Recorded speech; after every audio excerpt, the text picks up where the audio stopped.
Bapak dan Ibu, mari kita sambut Ibu Rusia Tio dan Bapak Cokorda Agung Andre Juniana. Terima kasih Mbak Intan. Halo Bapak Ibu. Halo Kak Cok yang lagi di Denpasar. Selamat siang Bapak Ibu semua. Halo Bu Uci, apa kabar nih Bu Uci dan teman-teman kita semua? Baik Pak. Senang ya bisa ketemu Bapak Ibu ya siang-siang ya. Ini pasti lelah tapi juga bersemangat ya Bapak Ibu seperti kami di sini. Silakan Pak Cok, gimana nih? Kita mulai saja langsung sesi berbagi kita nih sambil kita lihat-lihat wajah-wajah yang ada di layar nih. Terima kasih sudah hadir ya. Ada yang mungkin masih di sekolah, ada yang mungkin sudah di rumah. Salam ya Bapak Ibu semuanya. Ada yang spesial Bu Uci, hari ini kita pakai pink semua ya.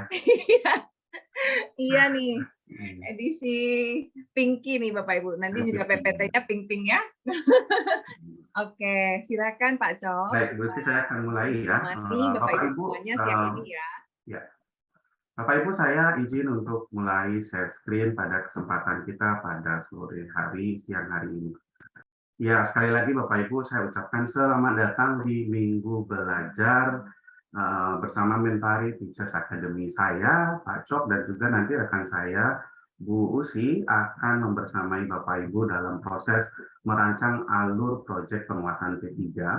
Dan kita akan membahas juga lebih lanjut tentang pertanyaan pemantik yang menarik. Kurang lebih kita akan bersama selama 120 menit ke depan, dan saya akan mulai nanti dengan memberikan pengantar kepada Bapak Ibu berupa informasi mengapa P5 itu penting, kemudian apa peran guru dan bagaimana merencanakan serta alurnya. Setelah sesi saya, kemudian Ibu Uci akan mengajak Bapak Ibu untuk simulasi alur kegiatan proyek P5. Setelah itu, kita akan masuk kepada penyusunan pertanyaan pemantik.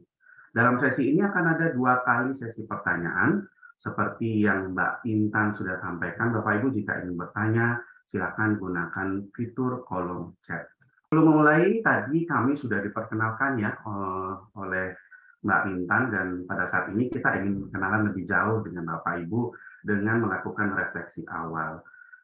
Beberapa saat lagi saya akan menampilkan QR code, Bapak Ibu silakan nanti scan, dan Mbak Intan akan membantu saya menyematkan Google Form berisi 3 pertanyaan sederhana yang silakan dalam 2 menit ke depan Bapak Ibu lengkapi. Silakan Mbak Intan tolong dibantu. Dan Bapak Ibu juga bisa scanning QR code yang ada di sini. Selama kurang lebih 2 menit, saya persilahkan Bapak Ibu untuk melengkapi jawaban di Google Form. Baik, beberapa detik lagi Bapak Ibu saya akan mengupdate apa yang Bapak Ibu sudah jawab di lembar Google Form. Ini hasilnya yang lainnya ini apa ya? Boleh mungkin ditulis di kolom chat. Yang menuliskan merasanya lainnya. Nano-nano mungkin ya.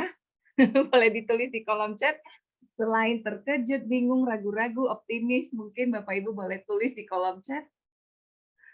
Apa sih maksud perasaan lainnya nih? Mungkin Bapak Ibu yang menulis boleh menjawab di kolom chat lainnya ini apa ya, gitu ya. Oke, sudah hampir 70-65 peserta. Saya akan share screen ya, Bu Uci ya. Ya, silakan. Baik, Bapak Ibu. Sudah terlihat ya di tempat Bapak Ibu saat ini, inilah hasil Bapak Ibu dalam menyampaikan perasaannya tentang proyek penguatan profil pelajar Pancasila. Sebagian besar optimis, tapi ada juga sebagian besar yang bingung dan ragu-ragu ini Bapak Ibu ya. Mudah-mudahan dari sesi kita ini nanti Bapak Ibu bisa meningkatkan pemahaman Bapak Ibu.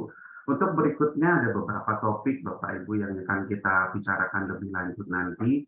Kita lihat di 6 dimensi profil pelajar Pancasila, sebagian besar Bapak Ibu sudah paham. Nah, di beberapa topik, elemen, target capaian, pertanyaan pemantik, banyak Bapak Ibu yang masih menyampaikan belum paham, termasuk yang paling tinggi rapot proyek P5 ternyata Bu Uci. Nanti Bapak Ibu rapot proyek P5 tidak akan kita bahas di sini, kita tentu sedikit saja tentang asesmen, tapi akan ada sesi khusus untuk membahas rapot proyek P5. Jadi Bapak Ibu bulan depan, Kak Cok. bulan depan ya. Ingat, Rencananya bulan depan Bapak MBMT. Ibu semuanya. Nah, yang berikutnya ini juga penting. Sebagian besar Bapak Ibu di sini sudah terbiasa menggunakan formatif, berarti aman ini Bu Usi dan Bapak Ibu semua karena proyek P5 ini betul-betul menguatkan nanti di sisi asesmen formatif. Jadi saya pikir Bapak Ibu akan aman dari sisi asesmen ini. Baik, saya akan melanjutkan sesinya Bapak Ibu untuk membahas sekilas tentang proyek P5.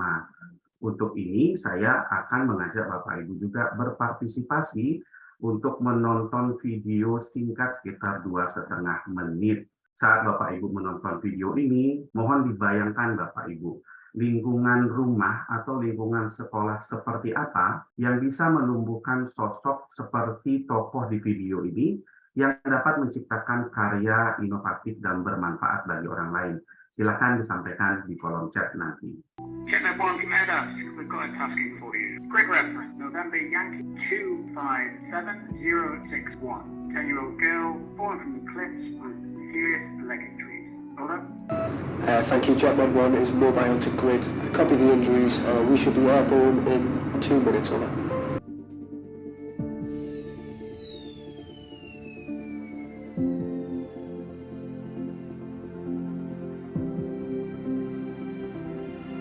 Upper leg and lower leg injuries as described.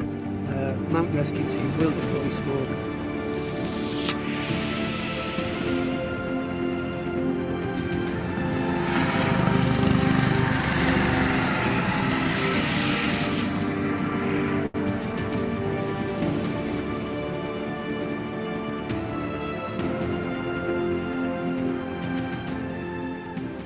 Baik, Bapak Ibu, itu tadi menarik sekali ya. Bisa terbang, kemudian digunakan untuk menyelamatkan salah satu pendaki gunung yang terluka pada saat itu. Bapak Ibu silakan mungkin ingin menyampaikan di kolom chat apa yang Bapak Ibu tangkap dari video yang tadi. Bayangkan Bapak Ibu lingkungan rumah dan lingkungan sekolah yang seperti apa yang mungkin menumbuhkan sosok seperti tokoh yang ada di video tersebut, menciptakan karya inovatif dan juga bermanfaat bagi orang lain. Baik, dari Ibu Andriani, ya, lingkungan yang memberikan kesempatan kepada siswa untuk berpikir kritis, lingkungan yang suportif, memberikan keleluasaan bagi siswa untuk mencoba dan mengeksplor, lingkungan yang kreatif. Baik, terima kasih Bapak Ibu, luar biasa, dan saya sangat setuju dengan apa yang Bapak Ibu sampaikan di kolom chat, bahwa lingkungan sekolah, lingkungan rumah yang memberikan keleluasaan bagi anak-anak untuk mengembangkan imajinasinya yang nanti akan membantu tumbuh menjadi sosok individu seperti yang ada di video pada saat tadi. Bapak Ibu ingat, sewaktu kecil kita banyak sekali memiliki imajinasi, ingin ke sana, ingin ke sini, ingin begini, ingin begitu, ingin jadi ini, jadi itu. Nah, seringkali sayangnya Bapak Ibu ketika kita masuk ke sekolah, lingkungan rumah, bukannya malah menumbuhkan kemampuan imajinasi, tetapi membatasi imajinasi kita. Nah, Kementerian Republik Indonesia, Kementerian Pendidikan melihat ini sebagai salah satu faktor yang perlu diperbaiki di kemudian hari. Dan muncullah kemudian proyek P5, di mana proyek ini akan membantu nanti anak didik kita di sekolah-sekolah ya Bapak Ibu tidak hanya memahami pengetahuan, tidak hanya hebat di pengetahuan, tapi mereka bisa mengalami pengetahuan, menggunakan pengetahuannya, yang paling penting adalah untuk kebermanfaatan bagi masyarakat. Ini yang paling spesifik membuat profil pelajar proyek P5 ini menjadi sangat unik. Kalau kita lihat dari proyek P5, ada beberapa pilar yang perlu kita perhatikan. Yang pertama adalah pilar tentang berkolaborasi. Jadi proyek P5 ini mengajak seluruh sekolah, seluruh komunitas sekolah saling berkolaborasi dari siswa, kemudian juga komunitas sekolah, kepala sekolah, guru, petugas kebersihan, dan semuanya diajak berkolaborasi, termasuk juga pihak-pihak ketiga seperti dunia usaha dan warga sekitar. Selain berkolaborasi, kuncinya lagi, pilarnya adalah beraksi. Jadi tidak hanya belajar di dalam kelas, tapi diajak beraksi sampai dari merencanakan, beraksi dan refleksi, anak-anaklah yang terlibat kuat dalam prosesnya. Sehingga anak-anak nanti berkembang dan memberikan manfaat di mana tidak hanya kompetensi yang berkembang, tapi karakter juga berkembang, kemudian dirasakan oleh komunitas, dan ini semua berkelanjutan. Saat kita berbicara tentang proyek P5, kita tentu ingin tahu ya Bapak Ibu, apa peran dari guru di dalam proyek tersebut. Kalau kita lihat ada 5 peran yang bisa kita perhatikan.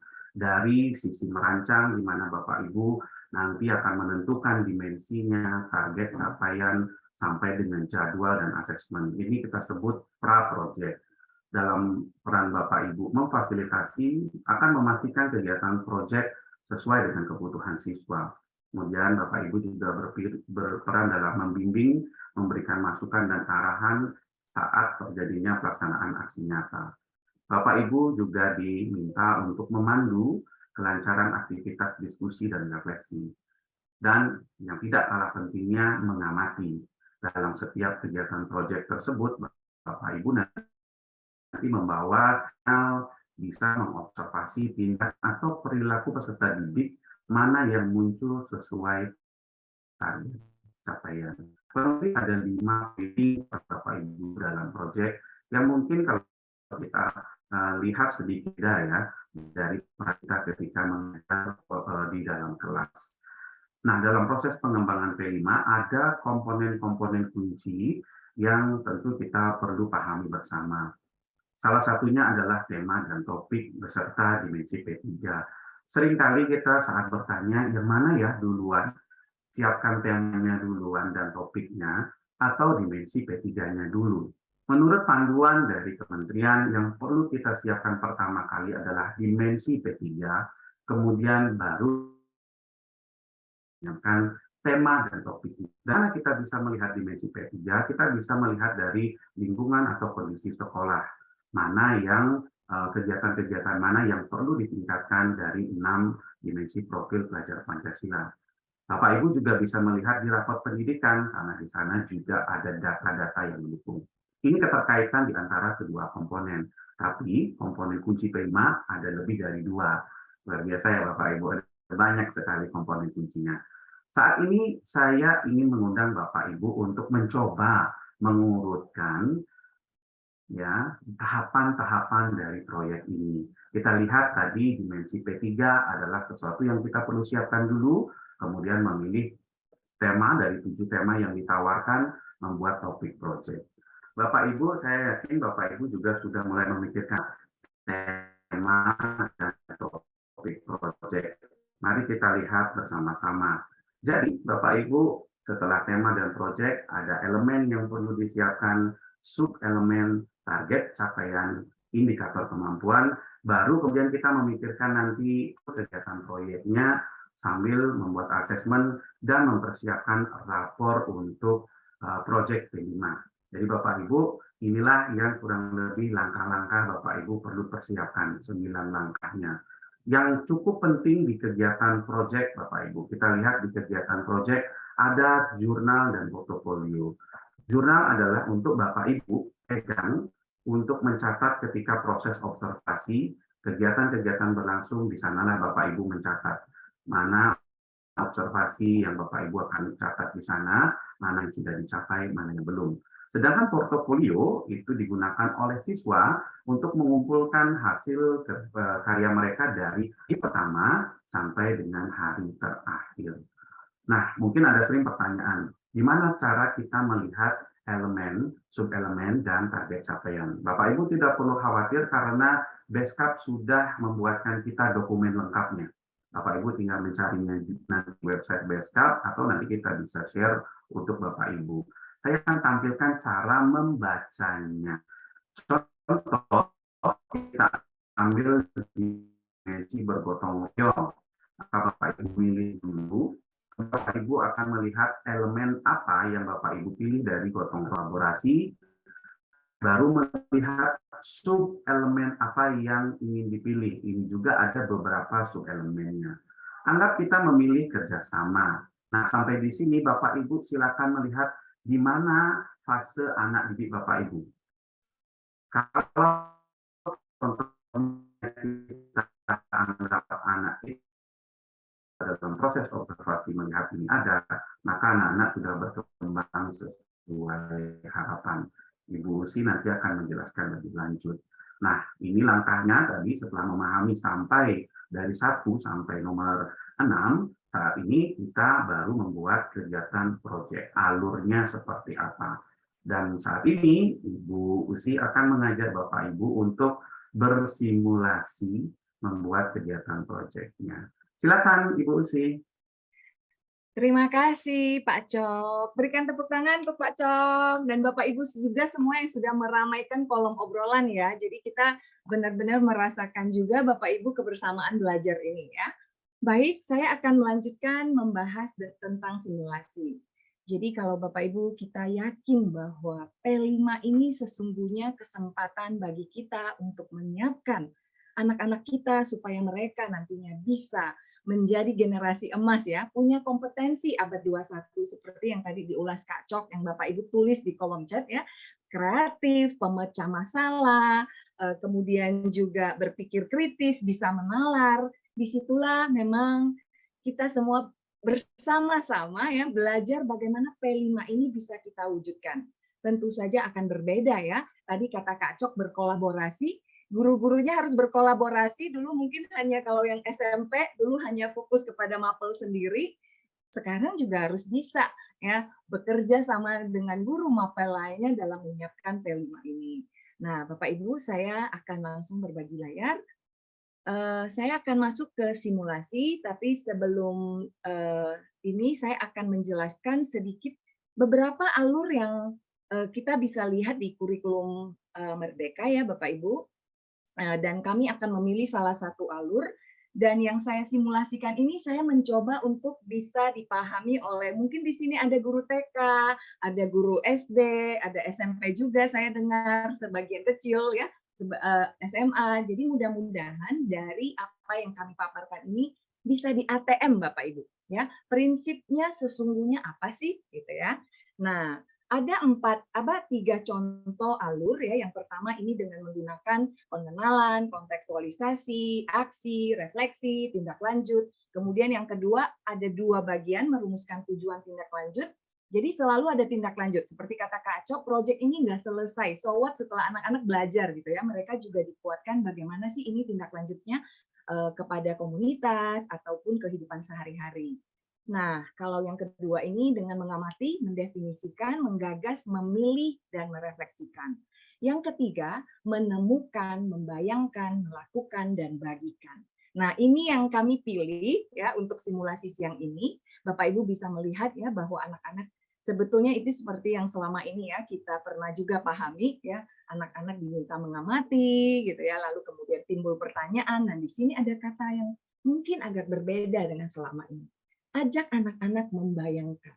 Membayangkan apa sih sebetulnya yang solusi yang bisa dilakukan, aksi yang bisa dilakukan, masalah yang ada sesungguhnya meskipun mereka tadinya mungkin hanya di kelas, tetapi mereka juga diajak untuk berpikir lebih luas sehingga nantinya bisa melakukan aksi yang bisa berkaitan menghasilkan solusi ya untuk lingkup yang lebih kecil hingga lebih besar, dan kemudian membagikannya. Nah, 4 tahap ini akan kita menjadi alur proyek kita ya Bapak Ibu hari ini. Nah, ini adalah gambaran salah satu hal yang perlu kita siapkan seperti tadi kata Kak Cok ya. Kita perlu nentuin dulu dimensi profil pelajar Pancasila apa nih Bapak Ibu ya. Selama ini seringkali kan ada 6 dimensi ya. Biasanya kita lihat yang di atas saja ya, dimensi beriman bertakwa kepada Tuhan Yang Maha Esa. Harapannya Bapak Ibu, kita ingin menyiapkan anak-anak yang holistik, bernalar kritis, kreatif, gotong royong, kebinekaan global, mandiri. Ini juga perlu kita perhatikan. Nah, bagaimana kita menentukannya? Bisa juga dengan diskusi dengan para guru, apa yang paling mudah, apa yang paling relevan untuk anak-anak kita saat ini kita lakukan, nanti akan semakin berkembang ya. ini sama saja kita menentukan tujuan pembelajaran sebelum kita menentukan tema. Karena saya pernah mendampingi, ada yang bilang gini, saya sudah ada proyek karena kami setiap tahun itu pergi ke Kuningan misalnya. Ya. Nah, sebetulnya sebagai guru yang akan mengelola program kunjungan itu, mungkin perlu merefleksikan ketika saya ke kunjungan ke Kuningan, ya, apa dimensi profil pelajar Pancasila yang bisa dikembangkan dalam kesempatan kita berkunjung ke luar daerah, gitu ya. Sehingga apabila itu relevan, itu kita lanjutkan. Bisa saja tidak usah sampai ke Kuningan, tapi ada proyek yang bisa dikerjakan bersama warga sekitar. Ya, Bapak Ibu, jadi memang kami sangat menyarankan bagaimana kita memulai, mengalaminya dulu sebagai guru, menikmati juga bagaimana kita mengelola. Ya, harapannya siang ini Bapak Ibu juga bisa menikmati alur yang kami siapkan. Ya.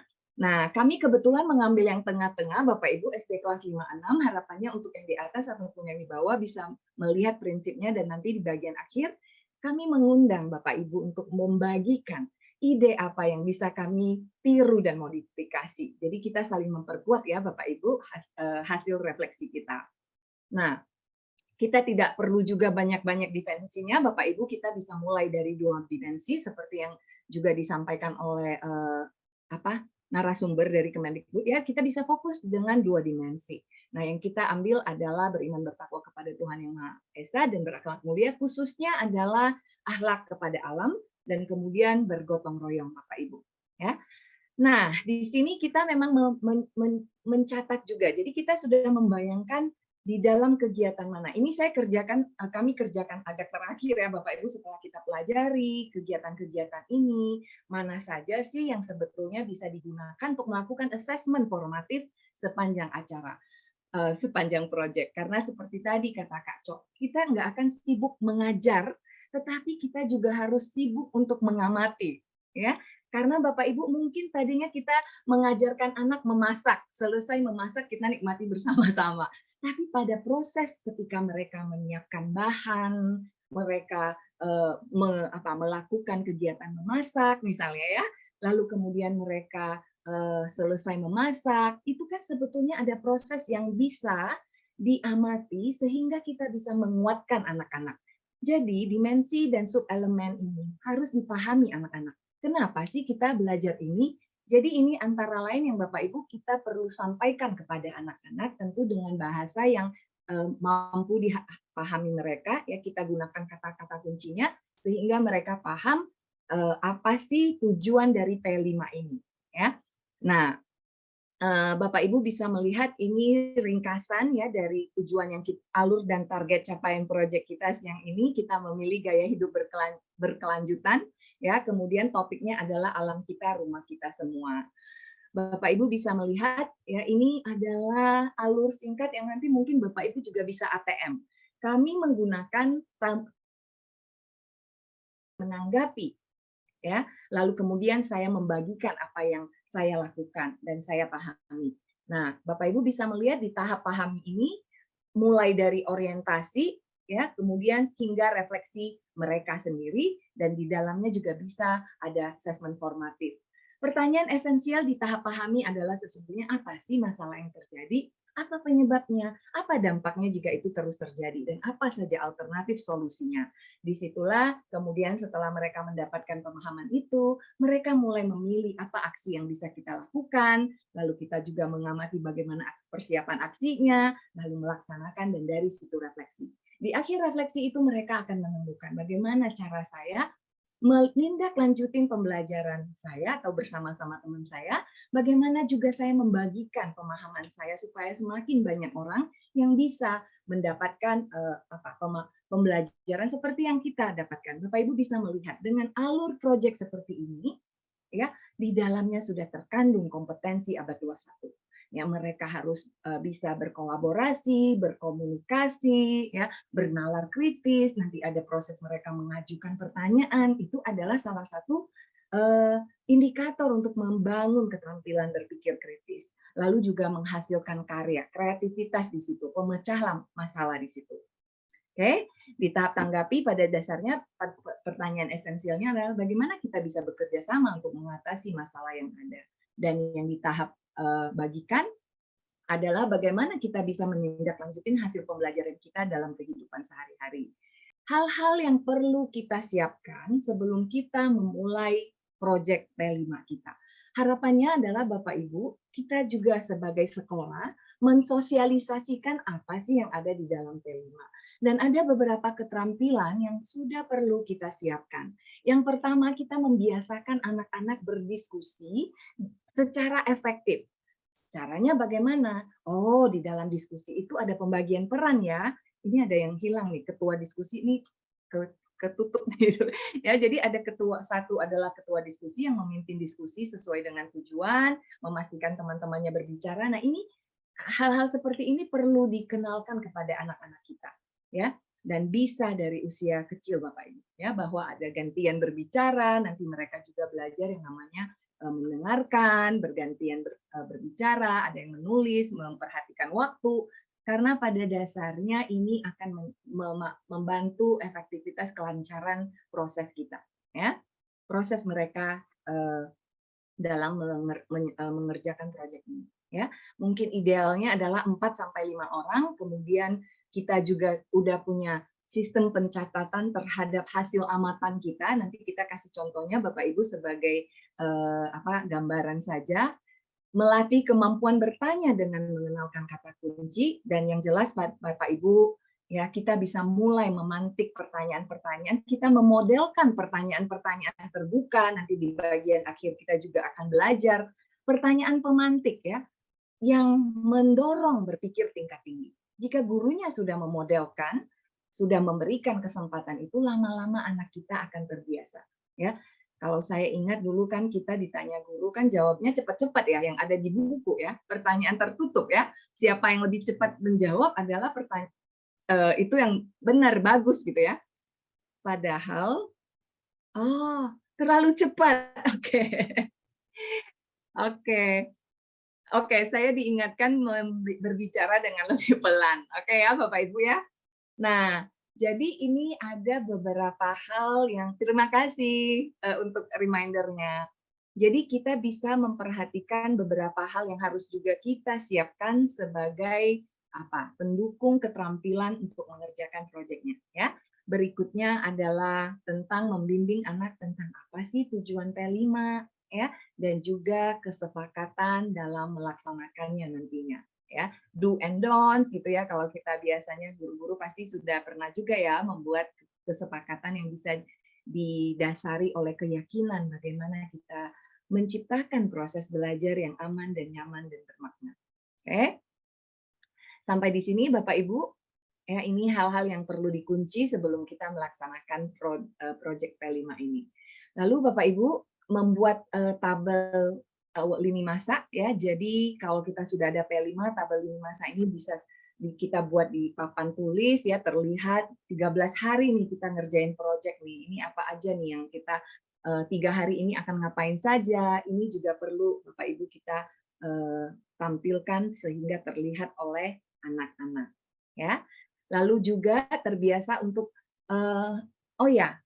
juga mendiskusikan dengan guru lain, misalnya kalau kelasnya cukup besar, bagaimana dari beberapa kelompok ada guru yang bertanggung jawab untuk mengamati kelompok ini 1-2, ya, ada guru lain yang mengamati kelompok 3-4. Nah, disitulah harapannya bisa lebih efektif, ya. Lalu juga memastikan murid-murid kita memiliki buku tulis, folder untuk seperti yang tadi kata Kak Cok ya, jurnal atau untuk portfolio. Dan yang terakhir ya, mulai membimbing anak-anak tentang keterampilan riset ya. Riset itu tidak selalu muluk harus seperti bikin tesis gitu ya Bapak Ibu ya, tapi membaca sumber yang relevan, mengobservasi, lalu kemudian juga mewawancarai. Mewawancarai juga bisa bentuknya keterampilan bertanya ya, sopan santun di situ, bagaimana membuat janji. Nah, inilah yang kita perlu kenalkan kepada anak ini. Nanti Bapak Ibu bisa lihat lagi, ya, kita juga bisa diskusi. Kalau ada pertanyaan, silakan dituliskan di kolom chat, nanti kami akan tanggapi pada sesi tanya jawab. Nah, ini adalah gambaran 13 hari kalau kita mengerjakan satu proyek ini. Kebetulan yang kami ambil, Bapak Ibu, ini sistemnya blocking ya, Bapak Ibu ya. Jadi sehari 8 JP itu untuk P5. Gambarannya ada project sehingga ketika mulai hari pertama itu sudah mulai masuk ke tahap pahami. Ya. Nah, Bapak Ibu semuanya, mari kita mulai bersimulasi. Bapak Ibu, kegiatan satu ini ya, tahap pahami ini, kita akan membacakan kisah cerita ciptaan dari Angin. Bapak Ibu yang lain berpura-pura menjadi murid ya. Jadi kalau nanti setelah kami membacakan cerita seperti tadi kata Mbak Intan, ada 2 atau 3 orang mungkin Kak Intan yang biasa berbagi membacakan cerita. Boleh ya membantu ya, Bapak Ibu boleh angkat tangan. Nanti kita minta tolong ada Bapak, ada Ibu, boleh angkat tangan ya untuk membacakan cerita bersama-sama kita karena ceritanya cukup panjang Bapak Ibu. Biar ada suara Bapak Ibu juga di ruang virtual ini. Nah, Bapak Ibu, 2 pertanyaan untuk anak-anak kita. Apa saja yang kita lihat, dengar, dan rasakan saat berkeliling bersama Angin? Bagaimana kalau kamu menjadi Dita? Ya, kalau anak-anak mungkin mereka bisa menggunakan formulir seperti ini. Ya, kalau Bapak Ibu nanti akan menggunakan Padlet untuk menjawab ya, Bapak Ibu boleh dibagikan di kolom chat. Sebentar ya, saya tadi. Oke. Ini kode Padletnya. Nanti Bapak Ibu merespon 2 pertanyaan ini lewat Padlet. Ya, nah Bapak Ibu bisa lihat di sini di sebelah kanan, ya ini adalah saran-saran bagaimana membacakan cerita dengan gesture, dengan artikulasi, dengan ekspresi. Ini akan membawa anak-anak kita berimajinasi, ya karena mereka di dalam kelas kita nggak mungkin berkunjung. Disitulah kemampuan kita menghadirkan secara lebih nyata adalah dengan cara berusaha sebaik mungkin mengekspresikan cerita itu, ya. Silakan Bapak Ibu, ada siapa yang ingin tertarik untuk ikut membaca, boleh angkat tangan. Lalu Bapak Ibu bisa melihat juga ya di sebelah kanan, ada 2 subelemen yang saya tuliskan, memahami konsep harmonis dan mengidentifikasi adanya saling ketergantungan antara berbagai ciptaan Tuhan. Ini bisa 2 hal yang kita amati. Ya, mungkin saya stop share dulu Bapak Ibu. Saya akan bacakan 1 halaman, Bapak Ibu baca 2 halaman aja ya. Siap kan? Cerita cinta dari Sang Angin. Dita suka sekali minuman manis dalam kemasan. Ibu sering mengajak Dita untuk membuat minuman manis sendiri di rumah. Akan tetapi Dita selalu beralasan, Dita capek Bu, lagi pula rasanya beda dan kurang manis. Itulah beberapa komentar Dita. Berbanding terbalik dengan kegemarannya, Dita kurang suka mengurus sampah bekas minuman kemasannya. Dita setelah dicuci bersih, simpan botol kemasannya di wadah ini ya nak. Bila hampir penuh, kita bisa membawanya ke komunitas plastik untuk kebaikan. Mereka akan membantu memilah dan mengelola limbah plastik dari kita. Silakan Ibu Josi. Dibuang di tempat sampah saja. Nanti Bapak pengambil sampah yang akan mengurusnya kan. Jadi kita tidak perlu repot. Sanggah Dita. Dita, kalau sudah dicampur seperti itu, sulit untuk Bapak pengambil sampah memilahnya. Karena sudah bercampur dengan sampah basah lainnya. Akhirnya nanti rusak dan sudah tidak bisa didaur ulang. Kata Ibu dengan sabar. Dengan cemberut, Dita menuju kamarnya. Ibu tak memarahi Dita. Dita sebenarnya merasa menyesal. Akan tetapi, Dita juga kesal. Ibu kok jadi repot sendiri sih? Memilah, mencuci, menyediakan tempat pembuangan sendiri, lalu juga mengantar sampah botol itu. Ada cara yang gampang, tetapi Ibu malah membuatnya jadi rumit. Dita menenangkan diri dengan berbaring di tempat tidurnya. Hembusan angin dari jendela kamarnya membuatnya segera terbuai dan terlelap. Baik. Bu Mayasari, silakan. Hai Dita. Dita terkejut dan mengarahkan pandangan ke arah sumber suara. Siapa? Tanyanya dengan gugup. Aku Angin. Aku masuk dari jendela kamarmu yang terbuka. Jawab Angin yang terbang mendekati Dita. Warna biru dan bentuknya yang seperti pita terlihat indah untuk Dita. Ia tak merasa takut, tetapi ia berpikir, ini pasti mimpi. Mana mungkin bentuknya seperti itu? Angin tergelak dan berujar, tentu saja kamu bermimpi, Dita. Bila tidak, bagaimana kamu bisa melihat wujudku ini? Dita, kamu tidur dalam kondisi gusar, dan aku merasakan kegusaranmu. Bolehkah aku membantumu? Aku akan menunjukkan sesuatu padamu. Namun, apakah kamu takut pada ketinggian? Tanya angin. Tidak, jawab Dita. Apa yang akan kamu perlihatkan kepadaku? Rasa penasaran meliputi Dita. Boleh silakan Bapak Febri. Bagus. Aku akan mengajakmu melihat-lihat tempat lain yang belum pernah kamu datangi. Nanti berpeganganlah pada salah satu suraiku yang cukup kuat. Kita akan terbang bersama di angkasa, ujar angin. Wah, seru, ujar Dita kegirangan. Yuk kita berangkat, Dita. Pegangan yang kuat ya, ujar angin sambil melesat keluar jendela. Angin membawa Dita ke arah barat. Semburan sinar matahari senja menjadikan pemandangan di depannya berwarna keemas-emasan. Wah, indahnya. Woho, ini keren sekali. Dita tak putus-putus mengungkapkan kekagumannya. Angin tersenyum geli mendengar komentar Dita. Angin melanjutkan perjalanan mereka melewati dataran hijau yang dibelah oleh sebuah sungai. Air sungai terlihat sangat jernih. Ikan-ikan terlihat berenang ke sana kemari. Agak jauh dari situ, Dita menyaksikan anak-anak sedang berenang di sungai. Mereka melompat dari sebuah batu besar di tepi sungai. Hati Dita berdesir melihat pemandangan ini. Ingin rasanya ia ikut bermain bersama mereka. Angin juga membawa Dita ke atas hutan di dekat sungai. Hutan yang penuh dengan pohon hijau, batang dan ranting-ranting pohon yang tinggi itu bergerak perlahan. Keduanya seakan melambai-lambai menyambut kedatangan Dita dan angin. Kali ini, mata Dita terpaku pada bunga-bunga yang berwarna-warni dengan indahnya. Belum pernah Dita melihat bunga-bunga yang begitu beragam warnanya. Di sekeliling taman itu, tampak beberapa anak sedang bersepeda dengan riang. Dita ikut merasa gembira. Ia membayangkan dirinya setiap hari akan bermain di sungai atau berjalan-jalan di hutan.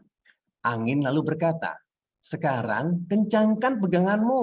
Kita akan terbang lebih rendah lagi. Jangan sampai jatuh ya. Terima kasih. Ibu Sutri.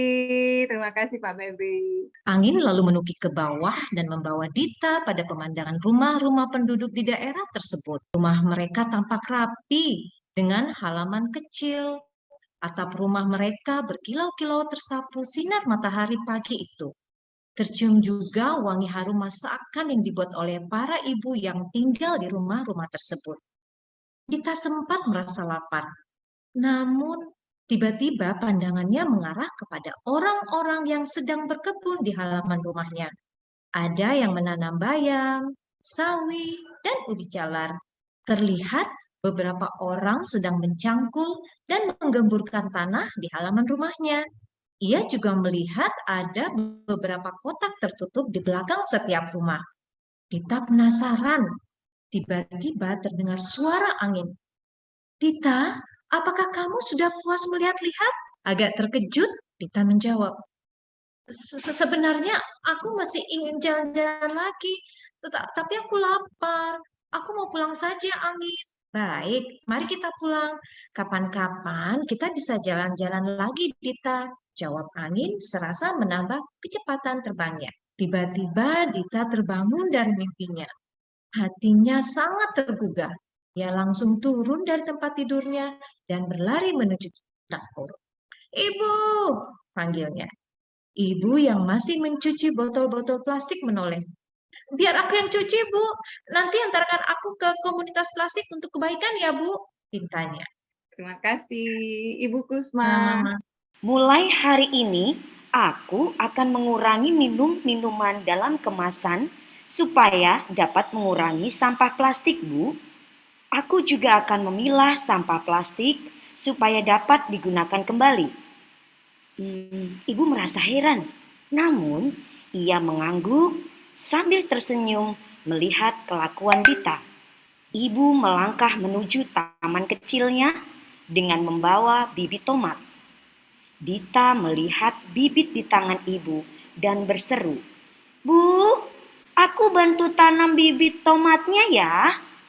Ayo, ibu gembira. Jika kita berusaha untuk menjaga lingkungan sekecil apapun, pasti akan membawa perubahan positif bagi bumi. Yeay, terima kasih banyak Terima kasih. Bapak Ibu semuanya. Ya, oke, ini cerita yang kita ambil dari buku Ibu Pertiwi ya, Bapak Ibu kelas 5 juga. Terima kasih banyak, keren sekali, luar biasa ini. Semoga nggak menjadi ketiduran ya, didongengin siang-siang ya. Oke, Bapak Ibu, kita lanjutkan ya. Jadi saya masuk ke sini. Nah, Bapak Ibu, mari kita lihat Padlet-nya nih. Ada yang sudah bisa mencoba mengisi. Ya, kita membayangkan anak-anak kita minta untuk menjawab apa sih yang dilihat, apa yang didengarkan, apa yang dirasakan, ya. Lalu bagaimana kalau kamu menjadi Dita? Oke, Bapak Ibu, saya sudah tampilkan ya. Sebentar, saya sudah melihat ada jawaban yang masuk nih. Kita mungkin 1 menit ya, kita coba berbagi. Apa saja yang Dita lihat, dengar, dan rasakan saat berkeliling? Rumah, wangi harum masakan, jadi bukan wangi asap ya Bapak Ibu ya, bukan asap polusi gitu ya. Orang berkebun, orang mencangkul, awalnya dia terlihat ketakutan, Dita merasa senang belajar banyak hal. Harumnya masakan, orang yang sedang mencangkul. Lingkungan yang bersih, air sungai yang jernih. Ya, coba Bapak Ibu ingat-ingat lagi tadi ceritanya apa. Jadi kita bisa mengajak anak-anak untuk berbagi dalam kelompoknya ya, untuk sesaat. Jadi mereka sudah tahu pertanyaan pemantiknya di awal, supaya mereka nanti pada saat menjawab, mereka bisa diajak mengimajinasikan kembali. Baik, yang kedua, bagaimana kalau kalian menjadi, aku akan rajin membuang sampah ke tempat sampah, tergugah untuk merubah sikap peduli terhadap lingkungan. Aku akan senang bermain dengan alam. Wah, senang ya Bapak Ibu ya. Seru lebih tahu manfaat apabila lingkungan menjadi bersih karena rajin membuang sampah pada lebih peduli pada lingkungan. Baik, cukup ya Bapak Ibu ya. Ini sekedar simulasi aja. Jadi kalau anak-anak kita bisa stimulasi dan lalu dengan pertanyaan pemantik itu mereka akan dikenalkan dengan sebetulnya tema topik yang kita akan bahas ya. Jadi ini bisa kita kerjakan dalam bentuk 2JP ya Bapak Ibu, dan disitulah pada saat anak-anak bekerja kita bisa menguatkan kembali ya tujuan dari pembelajaran ini sesungguhnya adalah tentang bagaimana mereka membangun harmoni terhadap dirinya, ketergantungan antara manusia dengan berbagai ciptaan Tuhan ya, ada dengan binatang, ada dengan tumbuhan ya, sebagainya. Nah, Bapak Ibu juga memahami informasi gitu ya. Ketika mereka mulai bekerja, harapannya adalah mereka juga bersama-sama menjawab untuk mencapai tujuan bersama. Jadi tidak kerja sendiri gitu ya. Nah, Bapak Ibu, ini bagian berikutnya. Di tahap kedua, di kegiatan 2, kita bisa mengajak mereka melihat ke lingkungan sekitarnya. Ya, ini adalah contoh pemantik untuk anak-anak melihat bagaimana lingkungan sekitarnya.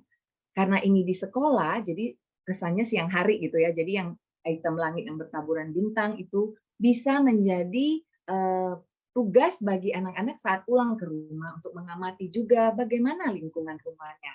Nah, disinilah kita mengajak anak-anak untuk melihat bagaimana lingkungan sekitarnya selain tadi mengikuti cerita Dita. Nah, setelah mereka melakukan kegiatan ini, ajak mereka berefleksi, Bapak Ibu, semakin menggugah perasaan mereka, ya. Bagaimana kondisi lingkungan sekitar rumahnya. Kalau kita bayangkan ada suara kicau burung, hembusan angin dan sebagainya, ya. Oke. kalau ada binatang ya di sekeliling mereka, tentu anak-anak kita juga akan merasa tergugah. Tetapi tentu saja binatang-binatang yang tinggal di alam ini memungkinkan jika alamnya juga ramah terhadap tempat tinggal mereka. Seperti burung yang bisa tinggal di atas pohon karena pohon-pohonnya ada gitu ya, tidak ditebang. Nah, disinilah kita mendekatkan mereka ya Bapak Ibu dengan lingkungan mereka. Nah, di kegiatan 3 di akhir hari pertama mereka mulai diajak untuk menggali ya, apa sih permasalahan yang terjadi di lingkungan sekitar kita. Jadi masalah kan berarti apa yang berbeda antara harapan dan kenyataan ya. Harapannya seperti cerita dalam Dita, tapi kenyataannya seperti apa? Nah, ini bisa mulai dengan mereka mengisi Bapak Ibu formulir seperti ini. Ya, apa yang terjadi? Apa yang tidak sesuai dengan harapan kita? Menurut kalian apa penyebabnya? Apa akibatnya jika itu terus terjadi? Apa yang dilakukan untuk mengatasi penyebabnya?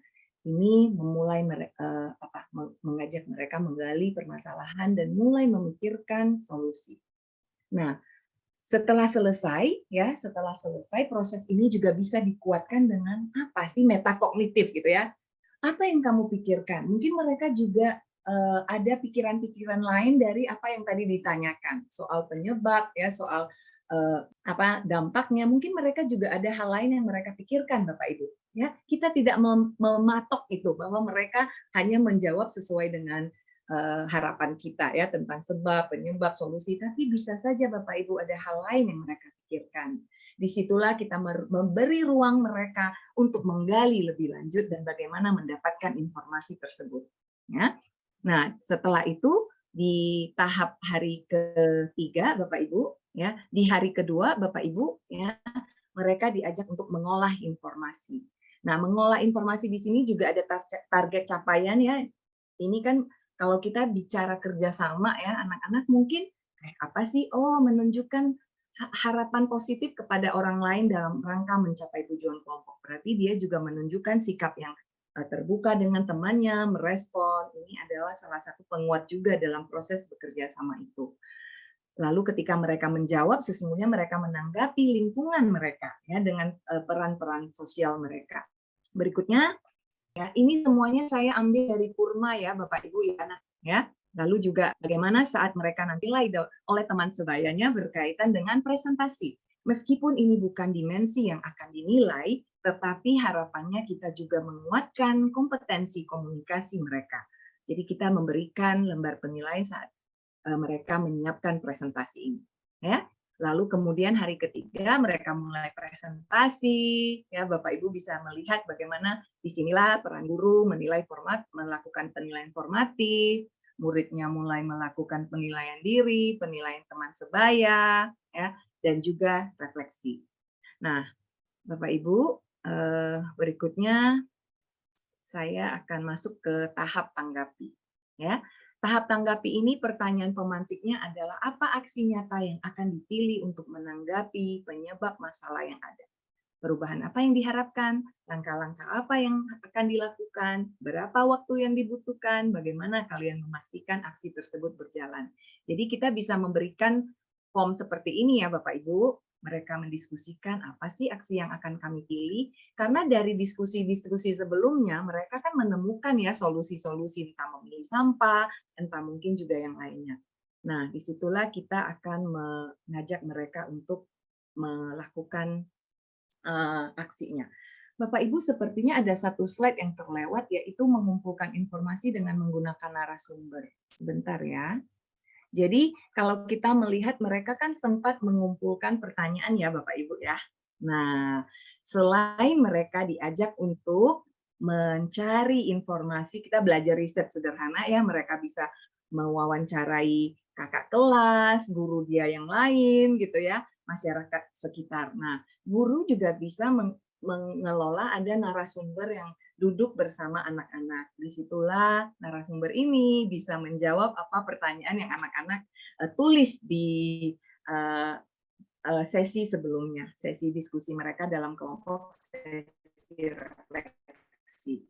Ya, baik Bapak Ibu, sehingga harapannya informasi yang mereka dapatkan juga semakin bertambah karena ada narasumber yang juga menjawab pertanyaan-pertanyaan mereka dan mereka mengembangkan keterampilan komunikasi. Nah, Bapak Ibu, sampai di sini ya, ini adalah lembar-lembar yang kita bisa berikan kepada mereka untuk melakukan presentasi. Nah, di tahap tanggapi, 3 pertanyaan ini kemudian akan ditanggapi dengan juga tabel rencana aksi. Apa langkah aksinya? Ya, apakah mereka mau menanam pohon atau mungkin yang kita tidak pikirkan ya Bapak Ibu ya. Disitulah kita sebagai guru ya membantu misalnya melihat apakah mereka sudah memastikan semua ini sudah terisi gitu ya Bapak Ibu. Ini yang perlu kita lakukan selama proses ini. Dan juga kemudian mereka setelah melakukan aksi ya, mereka merefleksikan. Nah, ini ada contoh refleksi kegiatan setelah selesai Bapak Ibu ya. Jadi pengalaman mereka melakukan aksi sekecil apapun kemudian mereka refleksikan. Nah, seperti pertanyaan pemantik sederhana ya, apa yang kami lakukan dengan baik, apa yang perlu ditingkatkan, apa yang belum dilakukan, misalnya mereka merasa ada yang masih kurang untuk sesuai dengan rencana mereka, belum sesuai dengan rencana. Jadi ini kan sebetulnya membantu pemahaman anak-anak tentang keterampilan mereka ya Bapak Ibu. Ini sebuah skill yang sangat penting ya, belajar tentang bagaimana proses belajar. Jadi ini sudah tahap hari ke-8, Bapak Ibu, kita masuk ke tahap bagikan. Di sini pertanyaan pemantik kepada anak-anak adalah bagaimana caranya agar hasil pembelajaran ini dapat ditindaklanjuti dalam kehidupan sehari-hari. Apa saja yang perlu dibagikan tentang proyek kelompokmu agar bermakna dan bermanfaat untuk lebih banyak orang lain. Ada cerita yang mereka ingin bagikan. Di samping kanan itu ada pilihan infografik, ada pilihan misalnya mau buat video yang baik berapa menit gitu ya Bapak Ibu, galeri foto, atau mungkin juga poster. Nah, dari situ ketika mereka sudah memilih bagaimana membagikannya, langkah-langkah apa yang akan dilakukan. Nah, di sini kita juga memberikan mereka waktu untuk menyiapkan presentasinya. Ini seperti ini ya, papan kerja kelompok, bagaimana saya menyiapkannya. Nah, jadi setelah mereka sudah melakukan bagaimana proses mereka beraksi, mereka membagikannya. Nah, membagikannya inilah Bapak Ibu ya. Nah, disinilah kita mengajak mereka membuat perencanaan ya, di dalamnya yang perlu disiapkan, yang dibutuhkan, hingga kemudian kalau selesai ditandai ya. Mereka melihat ada waktu 3 hari dan kemudian terakhir Bapak Ibu saat pameran mereka kemudian merefleksikan juga hasil pamerannya. Peran kita sebagai guru dalam tahap pameran ini tentu saja di awal-awal sudah berkoordinasi ya dengan komunitas sekolah, kapan jadwal pameran kita, kemudian juga kita pastikan lembar assessment yang tadi di awal sudah kita siapkan untuk, nah seperti ini ya Bapak Ibu ya, ini bisa kita lakukan untuk sebagai lembar formatif maupun untuk lembar sumatif ya Bapak Ibu. Oke, ini adalah form-form yang juga Bapak Ibu bisa gunakan. Oke, demikian Bapak Ibu sejauh ini simulasinya. Silakan Bapak Ibu, apa yang Bapak Ibu rasakan dengan proses simulasi ini juga mungkin bisa dibagikan di kolom chat Bapak Ibu apa hal penting. Baik. Yang mana nih Bu? Mungkin apakah pekerjaan produknya melibatkan beberapa guru? Iya, Bapak Ibu dalam prosesnya untuk yang Project P5, guru-guru itu kemudian bergabung bersama. Jadi sudah meninggalkan yang namanya topi mata pelajaran. Oh saya adalah guru PKN, oh saya guru bahasa, oh saya guru matematika. Saat terjun ke project, semuanya menjadi guru project. Jadi yang dipikirkan adalah kegiatan project pertama apa, kegiatan project kedua apa, dan seterusnya. Jadi betul sekali beberapa guru itu akan berkolaborasi. Itu kunci yang pertama tentang kolaborasi. Iya, oke. Jadi ketika nantinya mereka akan membuat produk, mereka juga memetakan siapa guru yang bisa menjadi mentor gitu ya, Kak Cok ya. Betul. Dan tentu saja kalau kita bicara kalau sudah SMA mungkin juga dengan masa digital ini Bapak Ibu mereka juga bisa alumni mungkin ya, misalnya itu bisa menjadi ahli dalam mendukung bagaimana mereka mewujudkan juga, dan itu mengembangkan keterampilan mereka juga ya Bapak Ibu untuk menggunakan kekuatan yang mereka miliki. Ini materinya akan dibagikan Bapak Ibu ya di akhir sesi ini. Ya, kita masih ada satu materi yaitu tentang menyusun pertanyaan. Mungkin setelah kita membahas ini kita masuk ke pertanyaan pemantik ya Pak Cok ya. Ya. Oke. Dalam penyusunan jadwal P5, apakah ada ketentuannya? Sistem blok pada beberapa minggu khusus P5 atau disusun dalam setiap hari? Nah, Ibu Jazila, inilah yang bisa dipilih oleh sekolah. Apakah ingin menggunakan blok seperti itu tadi ya, kalau kita lihat yang kami bagikan ini kan 13 hari kali 8 JP gitu ya, berarti total ada sekitar 100 lebih Bu. Iya, ada sekitar 104 JP. Nah, totalnya kan satu tahun sekolah punya sekitar 250 kalau tidak ya, kurang lebih seperti itu. Jadi ini bisa untuk 2 tema nantinya ya. Nah, di sekolah tingkat SD sebetulnya sekarang disarankan 2 sampai 3. Jadi boleh 2, boleh 3, bukan lagi minimal 2 gitu ya Bapak Ibu. Dan untuk itulah kalau misalnya ingin mengadakannya hanya di hari Jumat saja Bu Jasila, 8 JP ya. Kalau saya melihat memang untuk anak-anak SD kalau jaraknya terlalu jauh gitu ya Bapak Ibu fokusnya udah lupa gitu ya, bisa saja udah lupa gitu. Jadi kalau memungkinkan kita belajar apa ya kemarin ya udah lupa. Jadi mungkin lebih mudah kalau di blok gitu ya, membantu mereka fokus juga lebih mudah dengan sistem yang baru ini. Tapi nanti mungkin seperti biasa, semakin biasa mereka terbiasa, oh kalau hari Jumat tuh untuk P5 nih gitu ya, mungkin juga bisa itu dilakukan. Ada juga yang menggunakan setiap hari dan di akhir setelah istirahat makan siang misalnya. Nah ini juga saya melihat fokusnya bisa aja pagi-pagi anak-anak udah kepikiran ya Bapak Ibu ya. Jadi ini yang menjadi tantangan. Jadi memang untuk awalnya sih ya kalau memungkinkan. Bu Usi, salah satu pertimbangannya juga adalah jenis proyek yang dilaksanakan. Contoh Bapak Ibu akan melakukan proyek kompos, ya proyek kompos. Tidak mungkin kita melakukan sistem blok proyek kompos dalam 3 minggu, kemudian melihat komposnya sudah busuk, ternyata nggak busuk. Nah, ketika mengetahui proyek kompos ini memerlukan waktu yang cukup, maka Bapak Ibu bisa menentukan kalau begitu 3 bulan deh atau 6 bulan, tidak masalah. Yang penting nanti dipikirkan kemungkinan apa agar proyek ini bisa berlangsung. Begitu juga. Oke.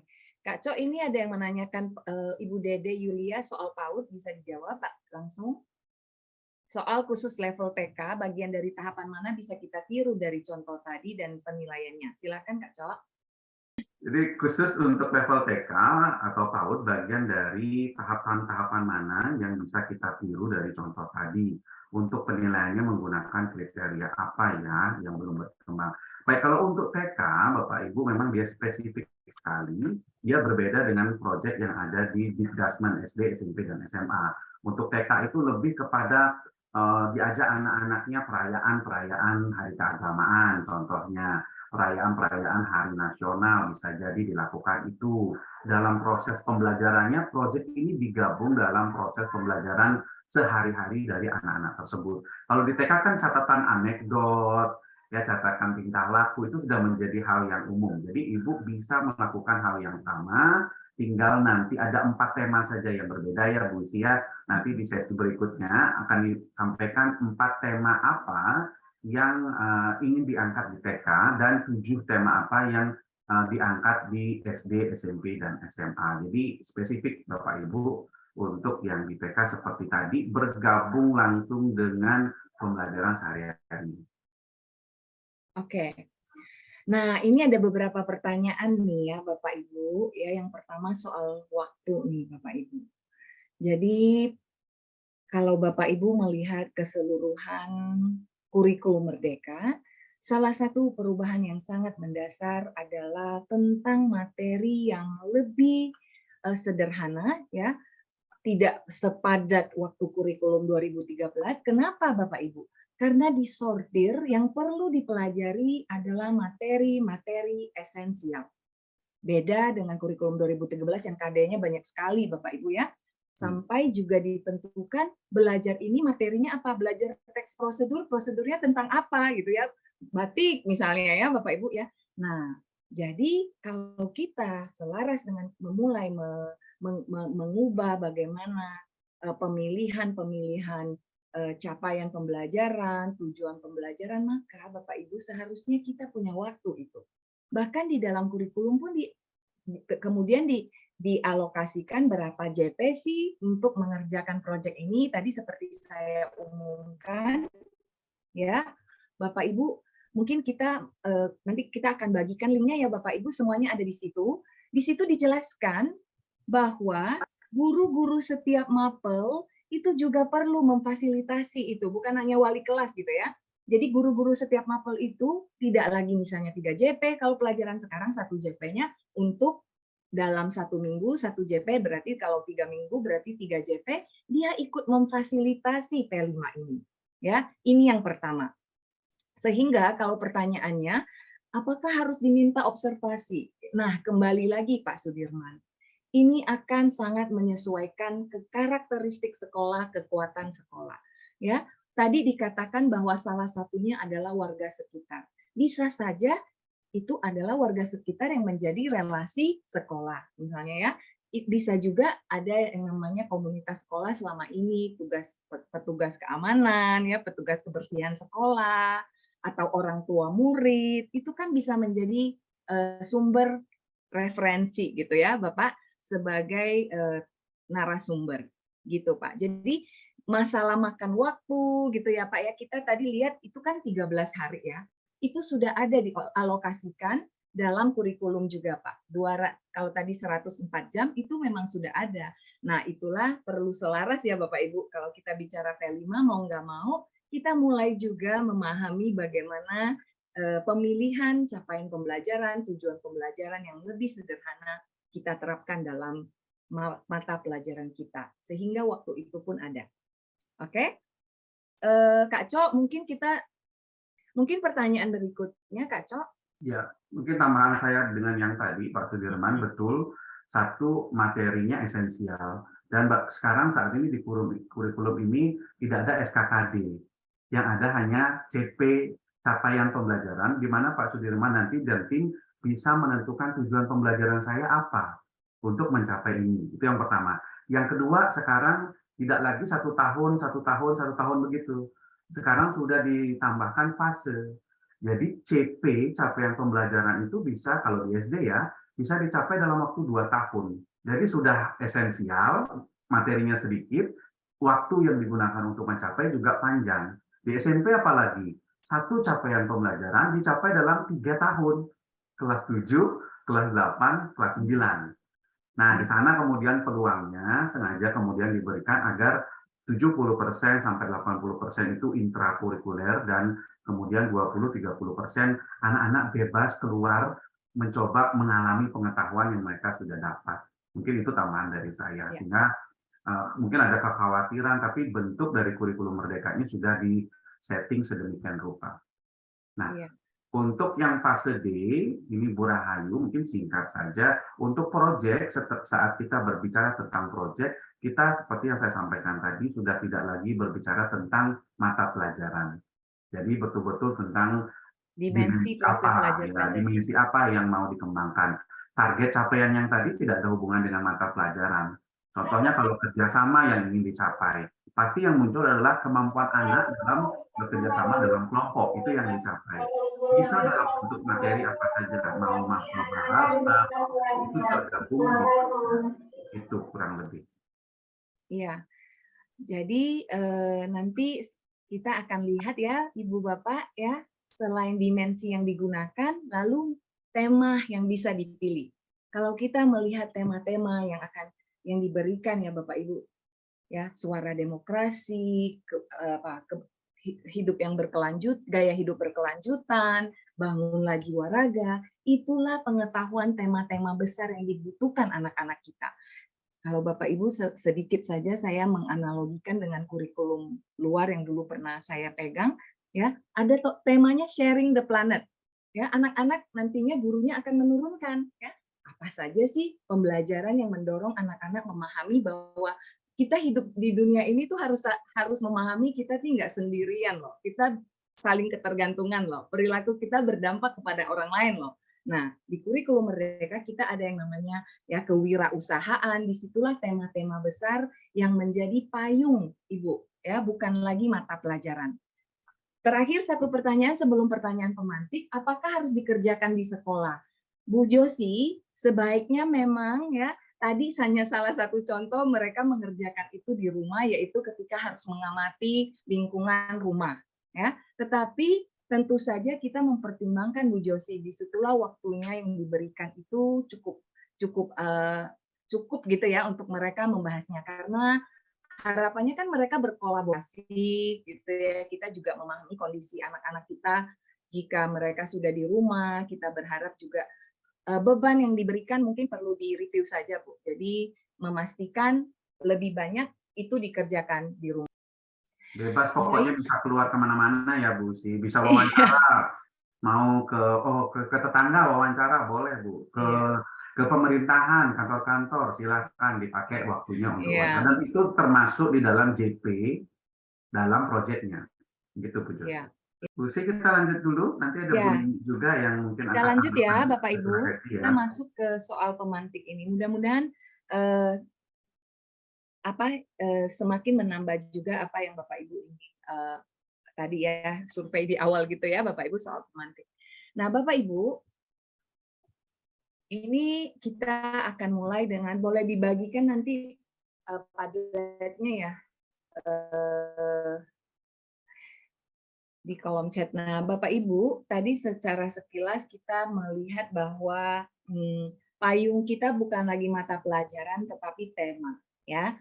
Dari kalau di PAUD, Aku Sayang Bumi, hingga yang terakhir adalah imajinasi dan kreativitasku. Sementara di jenjang Disdakmen adalah 7 ini ya. Kalau di SMK ada kebekerjaan.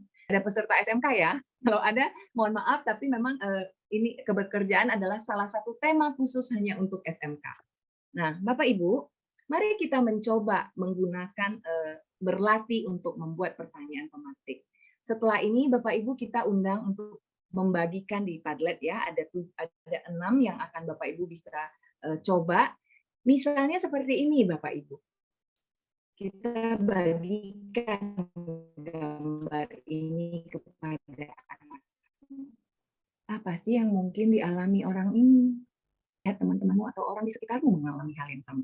Oke, Bapak Ibu seperti ini ya. Jadi kita karena topik tentang bangunlah jiwa raga kan akan kesadaran dan pemahaman tentang kesehatan fisik dan mental. Ya, ini bisa kita coba. Nah, buatlah pertanyaan pemantik Bapak Ibu, beberapa tips yang kita bisa berikan dan nanti mungkin juga Bapak Ibu bisa punya ide tambahan ya. Pastikan singkat dan mudah dipahami. Pertanyaannya terbuka Bapak Ibu, bukan ya. Jadi setelah apakah kamu pernah atau pernah kamu melihat bagaimana? Nah, itu diceritakan Bapak Ibu. Jadi bukan selesai di ya. Nah, orang-orang yang menjawab ya inilah dia diajak yuk berbagi ya. Gimana rasanya merasakan hal yang seperti ditunjukkan oleh gambar. Jadi pertanyaannya terbuka, lalu juga relevan dengan anak, membangkitkan imajinasi mereka, kemudian juga memberikan waktu untuk berpikir tentang pertanyaan. Ya. Jadi karena ini kan sebetulnya pertanyaan tingkat tinggi ya Bapak Ibu yang perlu menggunakan otak luhur kita ya, prefrontal cortex kita untuk berpikir gitu ya. Jadi suasana yang nyaman untuk berbagi ini juga menjadi hal yang perlu dilakukan sebelum Bapak Ibu berdiskusi. Oke? Silakan Kak Cok, kita mau ngajak nanti Bapak Ibu berbagi. Mungkin ada tambahan sebelum masuk ke Padlet ya Kak Cok ya. Bapak Ibu kira-kira apa nih pertanyaan pemantik yang bisa memantik anak-anak untuk menjawab, ingin tahu, merespon. Ada tambahan lagi selain 5 hal ini? Boleh tuliskan di kolom chat. Saya tunggu, mungkin kalau tidak kita langsung masuk ke Padlet ya Bapak Ibu ya. Oke. Apa nih Kak Bu Septia nih, apa nih Bu Septia? Kayaknya belum selesai ya, tulisan di enter. Ayo kita tebak Kak Usi, T itu apa ya?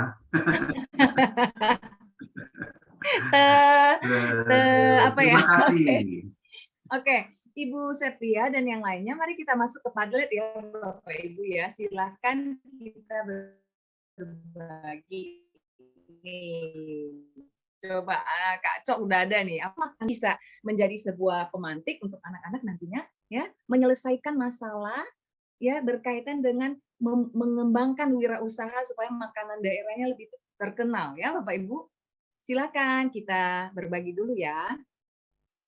Saya stop share, kita kasih waktu mungkin kurang lebih Bapak Ibu boleh 2 menit sampai 3 menit, 3 menit ya, 3 menit ya, kita berbagi ya. Mau diisi yang mana dulu terserah ya Bapak Ibu. Ada gambar juga ya kalau sebagai pemandu. Iya. Ini gambar-gambarnya adalah contoh stimulus kita. Kalau Bapak Ibu mau coba menambahkan nanti gambar yang lain lalu membuat pertanyaan juga boleh ya Bapak Ibu ya. Ini Padlet ini mudah-mudahan bisa jadi oleh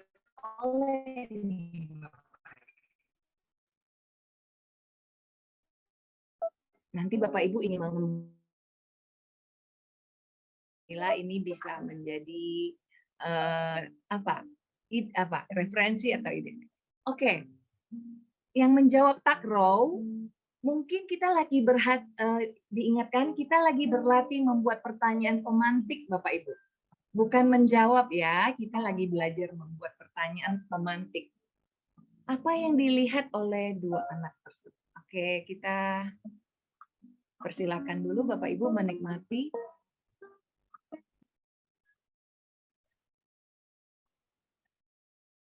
Sudah banyak nih responnya.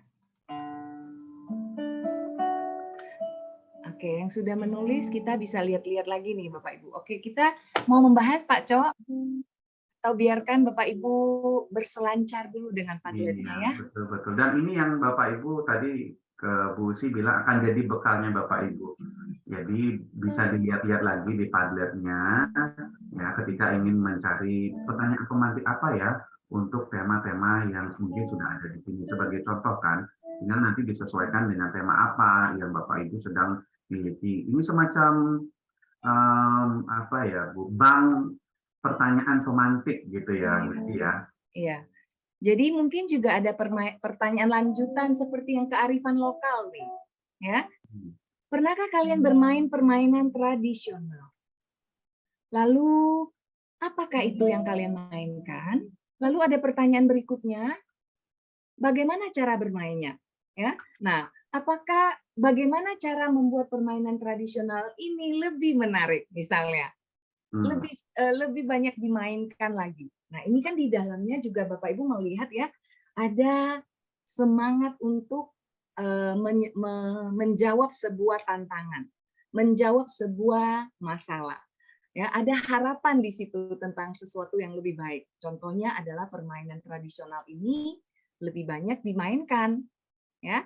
Lalu kita lihat lagi nih contoh yang lain nih. Saya setuju Bu Usi, ini beberapa pertanyaan memang baru dari tatanan menyebutkan ya. Iya. Menyebutkan banyak. Dan kalau bisa diangkat ke yang tadi, mengajak anak-anak untuk berimajinasi. Bagaimana kalau begini? Apa yang itu lebih anak-anak. Oh iya ya, mungkin bisa, mungkin tidak. Silakan Bu. Iya. Jadi mungkin ini kan ada beberapa pertanyaan ya Bapak Ibu ya. Nah, misalnya tadi ada nih, apakah makanan daerah yang paling kamu sukai? Kenapa? Ya, mengapa ada makanan daerah yang sangat banyak disukai tapi kamu tidak suka? Itu juga bisa loh ya Bapak Ibu ya. Jadi mungkin di sini misalnya, ya karena nanti disitulah terlihat ada masalahnya Bapak Ibu.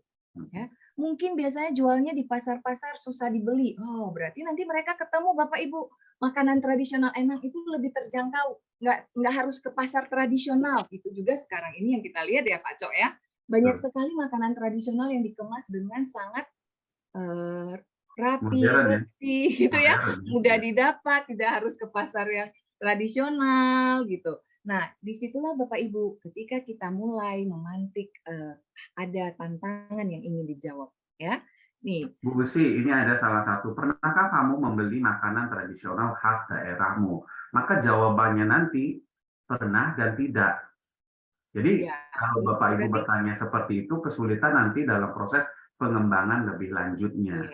Iya, Ya, itu salah satu iya, apa namanya yang tadi prinsip pertanyaan terbuka dan iya. diikuti oleh pertanyaan lanjutan. Iya, ada pertanyaan lanjutan ya, Kak Cok ya. Ya, Jadi ditambahkan Bapak Ibu itu. ini nggak apa-apa di awal-awal memantik dulu untuk perhatiannya. Nah, Ya, setelah itu mungkin tadi bisa dilanjutkan contohnya apa Pak Cok? Ketika dia sudah menanyakan, lalu pertanyaan lanjutannya supaya juga memancing ya. menjawab sebuah tantangan atau membangun harapan itu bagaimana? Makanan tradisional mana? Nah, itu kalau sudah preferensi ya, makanan tradisional mana yang paling kamu sukai? Sehingga di sana ada seseorang itu pasti akan beda-beda pilihannya. Oh, saya suka ini karena klepon gitu contohnya. Yang terlintas langsung klepon nih, Bu Usi. Klepon contohnya dia sukai apa. Jadi itu bisa Bapak Ibu tambahkan. Jadi banyak pertanyaan yang Bapak Ibu bisa kembangkan di sini agar pertanyaannya memberikan jawaban di luar yang tadi iya tidak atau seperti yang tadi. Kalau contohnya ini ada di Bhinneka Tunggal Ika, apakah kamu memiliki banyak teman? Iya atau tidak jawabannya. Jadi ini perlu dikembangkan lagi. Iya. Jumlah suku bangsa teman-teman di kelas ada berapa banyak? Itu juga salah satunya. Ada 6 dan ada 7, maka akan stop sampai di sana. Nah, konsep pertanyaan pemantik adalah pertanyaan yang bisa menimbulkan diskusi, pertanyaan yang bisa membangun imaji, kemudian ini ada hal yang bisa kita bicarakan untuk diproyekkan lebih lanjut lagi. Menarik nih. Jadi mungkin tambahannya adalah jumlah suku bangsa di kelasmu berapa banyak? Mana suku bangsa yang kamu ingin kenal lebih lanjut, misalnya ya? Bagaimana caranya kamu bisa mengenal suku bangsa yang berbeda denganmu? Ya, nah ini kan makin lama ke sana nanti ada juga salah satu contohnya. Ini tunggu dulu Kak Cok tadi yang Kak Cok serukan. Yang mana? Naik lagi tadi. Apakah kamu memiliki banyak teman? Ya, kita bisa mulai ya Bapak Ibu ya. Apakah teman kamu juga datang dari berbeda denganmu? Apa saja perbedaan kamu dengan temanmu? Itu kan anak-anak kelas kecil bisa ya. Apa yang menyenangkan ketika bermain dengan teman-teman yang berbeda?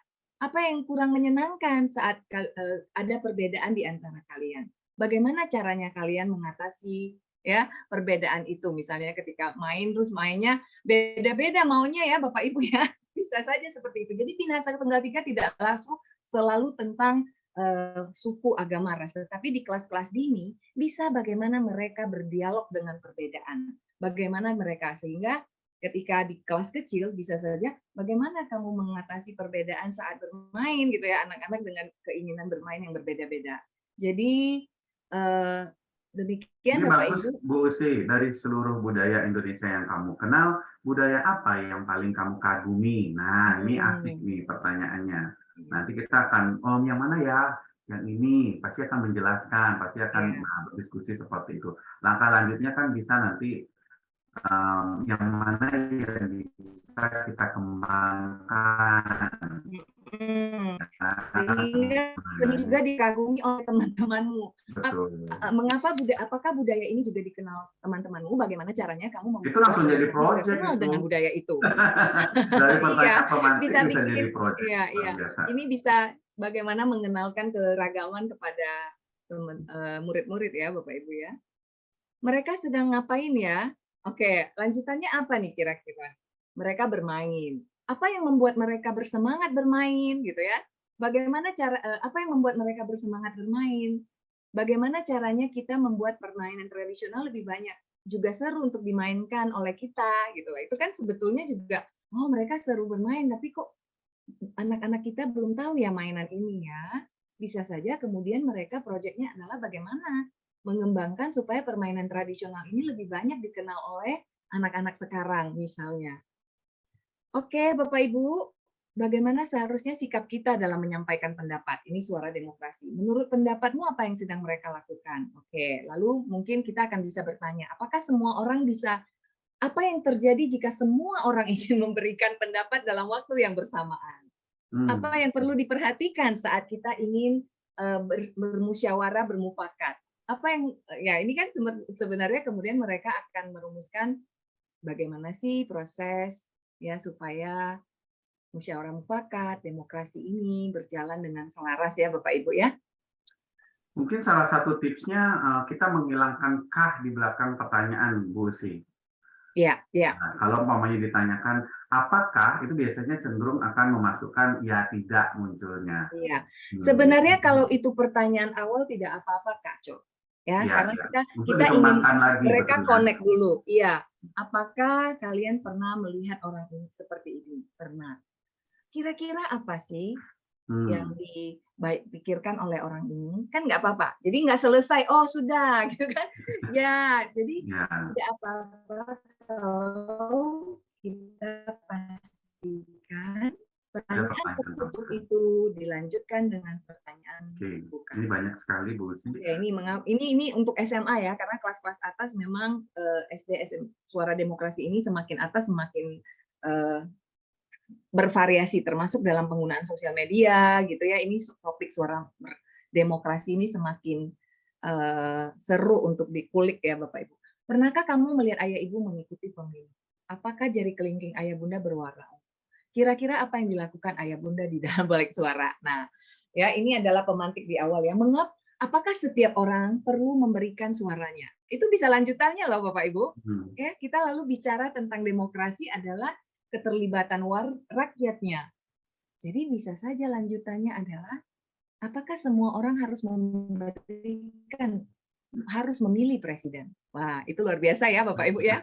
Tingkat tinggi itu Bu Usi. Iya, itu saya dulu anak dengan murid saya karena saya guru PPKN SMP kelas 2. Mengapa kita harus mau ikut dalam pemilu? Itu ada yang bertanya soalnya. Oke, Bapak Ibu, tepuk tangan dong untuk semuanya yang sudah berpartisipasi. Nanti kita akan coba kurasi ya Bapak Ibu, mungkin ada pertanyaan yang bisa digabungkan. Jadi itu seperti ada alurnya gitu ya, dari pertanyaan ini semakin meningkat. Nah, Bapak Ibu, ini adalah contoh yang kami coba susun gitu ya. Seperti bagaimana di dalam pertanyaan itu pun terkandung akhirnya semakin mendorong mereka untuk mencari ya sebuah pemecahan masalah. Kamu suka tapi belum dikenal teman-temanmu ya, atau makanan di daerahmu yang belum dikenal. Nah, dari situ bisa ada sebuah solusi atau pemecahan masalah ya. Bagaimana caramu mengenalkan agar lebih dikenal teman-teman lain? Apa yang dilakukan kedua anak ini? Apa saja sih dampak dari mereka melakukan kegiatan ini? Ya, Bapak Ibu kita bisa lihat ya mereka mengobservasi ya, karena memang kan dampak dari gawai adalah tentang fisik ya Bapak Ibu ya. Bagaimanapun juga perkembangan fisik tubuh akan berdampak pada kesehatan, dan gadget ini kan yang salah satunya adalah dampaknya kepada kesehatan. Nah, ini mudah-mudahan mereka bisa juga kulik ke situ ya Bapak Ibu soal ini, dampak penggunaannya, apa yang dapat kita lakukan untuk mengurangi dampak negatif. Lalu apa arti Bhinneka Tunggal Ika? Apa yang berbeda berkumpul dalam peristiwa apa? Apa pengalaman yang menyenangkan saat berkumpul dengan teman-teman yang berbeda dengan apa pengalaman yang tidak menyenangkan? Ya, ini juga kita bicara bagaimana menumbuhkan proses menjawab tantangan-tantangan perilaku-perilaku anti toleransi, misalnya Bapak Ibu, atau diskriminasi atau bullying sebenarnya ya. Jadi Bhinneka Tunggal Ika ini juga bisa ditarik ke arah bagaimana mengatasi perundungan terhadap perbedaan. Tantangannya nih, ya gimana caranya anak muda zaman sekarang bisa lebih sering memainkan permainan tradisional. Ya, ini lanjutannya selalu Bapak Ibu kita giring kepada bagaimana mereka menemukan sebuah hambatan atau tantangan atau menjawab harapan. Jadi, oke, apakah setiap orang berhak memberikan pendapat? Apa yang harus diperhatikan? Apa dampaknya jika orang lain memaksakan pendapat? Apa dampak dari media sosial bagi kebebasan berpendapat? Dari situ pasti ada dampak positif negatifnya. Nah, disitulah mereka bisa memilih sebuah masalah yang mereka bisa pecahkan. Oke, sekian Bapak Ibu. Oke, mungkin kita bisa langsung masuk ke diskusi lagi Bapak Ibu. 5-10 menit, lalu kita akan tutup ya Bapak Ibu dengan satu ide baru yang ingin saya modifikasi ya Bapak Ibu. Sebelumnya pamit kita saling berbagi oleh-oleh ya Bapak Ibu. Silakan ada yang ingin berdiskusi lagi Bapak Ibu, kita punya waktu kurang lebih 5-10 menit. Silakan Bu Nini mau berkomentar.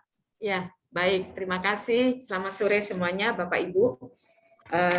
Setelah kami tadi banyak mendengarkan ya, tentunya ini hal yang baru buat kami berkaitan dengan proyek ya. Tadi dikatakan bahwa capaian proyek itu bisa dilakukan sampai kurun waktu 3 tahun. Benar ya Pak Cok ya? Capaian proyek yang tadi yang 3 tahun itu adalah capaian dari pembelajaran. Oh, capaian dan pembelajaran. Nah, Oke, kalau ya. proyek dilakukan setiap tahun. Setiap tahun. Ya, kalau di SMP dia ada sampai 3 kali. Ya, rencananya 3 sampai 4 kali. Ya. Dalam artian 1 tahun itu setiap anak harus membuat satu proyek itu ya, Pak ya. Jadi setiap anak terlibat. Bukan satu anak membuat satu proyek, tapi setiap kelompok anak, ya, contoh di kelas 7 mereka terlibat dalam proyek. Oh, mau digabung 7, 8, 9, jadikan satu proyek aja, monggo. Oh enggak, kelas 7A, 7B, beda proyek, 7C, 7D, proyek, boleh. Jadi tergantung kesiapan dari sekolah. Iya, iya.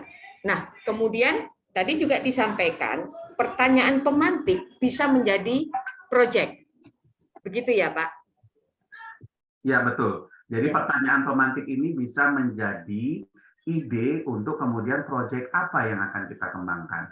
Ya, oke. Ya, dalam artian itu tidak terlepas dari profil pelajar Pancasila dengan 6 dimensi itu ya, Pak?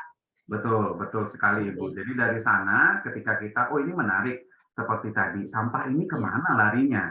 Nah, ini sepertinya bagus ini. Jadi kalau sampah kita pakai yang mana? Dalam akhlak terhadap alam bisa. Berarti itu ketakwaan. Tujuannya nanti tema besarnya apa? Kehidupan keberlangsungan. Nah, itu bisa dipakai. Baru kemudian Bapak Ibu mencari topik apa yang cocok untuk ini, kembangkan. Ya. Nah, cuman kalau untuk sekolah yang baru mungkin tahun depan kita menggunakan kurikulum merdeka, berarti kalau SMP itu kan dimulai dari kelas 7. Betul. Ya. Jadi anak-anak ini untuk pemilihan proyek itu hanya khusus kelas 7. Apakah bisa dimasukkan yang tadi Bapak sampaikan, bisa kolaborasi dengan kelas 8, kelas 9, karena kelas 8, kelas 9 ini masih menggunakan kurikulum 2013. Ya, betul. Tidak masalah, Ibu. Jadi kurikulum K13 itu kan dia punya SKKD. Kurikulum K13 pun punya proyek ya, proyek mata pelajarannya masing-masing. Jadi kombinasi antara itu sangat-sangat tidak masalah. Dan memang kolaborasinya bisa dipakai. Catatannya kesiapan dari Bapak Ibu gurunya dalam proses itu. Karena perbedaannya di kelas 7 nanti sudah ada kurikulumnya dipotong 20-30% waktunya. Sedangkan kelas 8, kelas 9, di mana dia mencarikan waktu agar bisa cocok dengan itu. Nah, itu pengelolaannya bisa dikembalikan ke teman-teman yang ada di sekolah. Ya, oke. Ya, baik Pak. Terima kasih. Oke, kita lihat lagi ada pertanyaan lagi nggak dengan sistem project? Oke, sudah. Dalam membuat project besar, mungkin ada contoh modul project besar yang terkait tema dan timeline. Pak Febri, sebetulnya ini setelah ini saya bagikan coba ya. Saya bisa membagikan sebuah link ya Bapak Ibu ya. Ini juga ada jika memungkinkan saya menyarankan sekali Pak Febri, guru-guru tuh duduk gitu ya. Duduk beberapa orang membongkar contoh-contoh modul ini Bapak Ibu. Ya, jadi ini sebetulnya referensi kami juga, kami belajar, kami mempraktekkan, ini semuanya juga kami awalnya ya belajar dari kurikulum merdeka ya, hanya saja memang pada proses pembelajaran kami dulu, pengajaran dulu kita sudah menerapkan project gitu ya, cuman dengan adanya kurikulum merdeka ini semakin sistematis, semakin rapi gitu ya, semakin apalagi ada jam pelajarannya, JP yang diberikan, jadi Bapak Ibu bisa nanti, Pak Febri bisa lihat di sini ya Pak Febri, terlihatkah project, panduan project. Lalu di bawahnya ada contoh project nih Pak. Contoh modul project. Nah ini yang sudah lebih baru lagi ya Bapak Ibu ya, kurasinya ya 2022 ya. Jadi Bapak Ibu bisa lihat bagaimana kewirausahaan, itu dari sisi SD, SMP. Nah, memang perlu duduk ya, lalu kemudian kita lihat bersama-sama bagaimana kita bisa meng-ATM.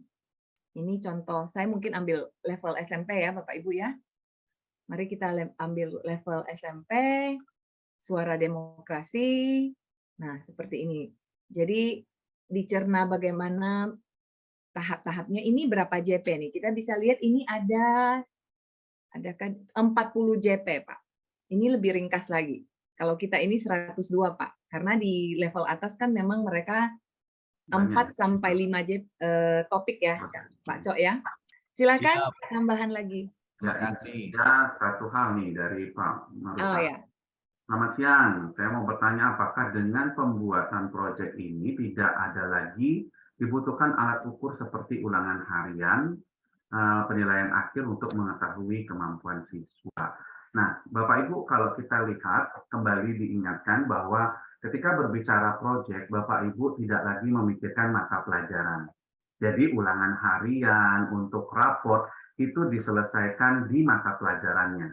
Anggaplah di pembelajaran tertentu, matematika contohnya, ada ulangan harian silakan, ada peningkatan nanti ada ulangan akhir semester, itu silakan dilakukan dan hasilnya akan menuju ke raport intrakurikuler. Nah, ketika berbicara tentang proyek, yang kita lihat bukan lagi capaian pembelajaran, tapi yang kita lihat adalah dimensi profil pelajar Pancasila mana yang mau dikembangkan, sehingga raportnya nanti tidak berupa angka. Raportnya nanti berupa deskripsi target capaian apakah anak-anak sudah mampu bersikap positif di dalam grupnya atau di dalam kelompoknya. Kalau Bapak Ibu lihat di pertemuan kegiatan 1, oh ternyata dia positif, artinya memberi semangat. Di kegiatan 2, kok nggak muncul lagi. Di kegiatan 3, muncul lagi. Berarti Bapak Ibu bisa mempertimbangkan bahwa karakter itu sudah berkembang sesuai harapan, atau malah belum berkembang. Nah, tinggal ditik saja. Tadi Bu Uci sudah kasih lihat ya, yang mana dicentang sesuai dengan pengamatan atau observasi. Jadi iya, di dalam pelaksanaan proyek tidak ada lagi ulangan harian yang dilihat. Yang dilihat adalah yang tadi kegiatan, diobservasi, munculkah target capaian dari karakter-karakter yang tadi. Kalau muncul, sematkan di sana, masukkan ke dalam raportnya. Begitu kurang lebih, Pak Maruka. Oke, Kak Cok, sepertinya kita juga harus menutup sesi hari ini dengan membawa oleh-oleh bersama ya. Boleh, nanti ada satu orang yang boleh mensuarakan nih ya. Apa sih yang Bapak Ibu ingin ATM setelah ini ya?